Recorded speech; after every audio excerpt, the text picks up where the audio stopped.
Salma. Unajua ni mwanamke mzuri sana. Alafu mara nyingi nimekuwa nikikuita na kukwepa sana. Tatizo nini mama? Nishakwambia mimi mwanafunzi, alafu mama vile vile anatumia nguvu sana kunisomesha. Sikia. Naelewa. Wewe sema sasa kuhusu mama na sasa mama anaweza kufahamu chochote kitu. Kweli. Ni masuala ya nauli na vitu kwa chakula na chips shuleni usihangaike. Wewe mtoto mzuri upaswa kuteseka na mimi niko hapa. Chips zipo kwa ajili yako. Kweli. Serious. Chips.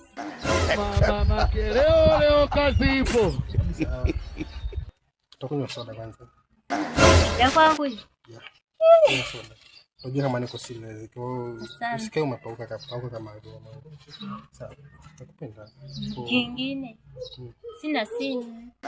Kazi ipo. Ndio kila kitu. Sio na wasiwasi kabisa. Hii sina kutosha. Kufaa kabisa kwa matumizi. Mimi sitaki. Nataka simu kubwa. My lord, I wonder.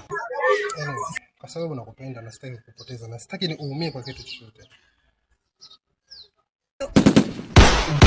Yapa. Hii ni ya kwangu. Wow!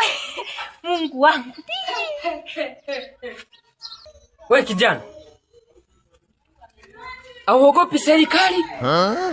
Unajua vazi la serikali linaanzia wapi? Linaanzia uniform.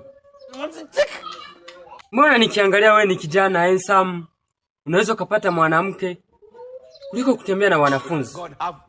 Wewe binti, muda si unatakiwa uwepo shuleni.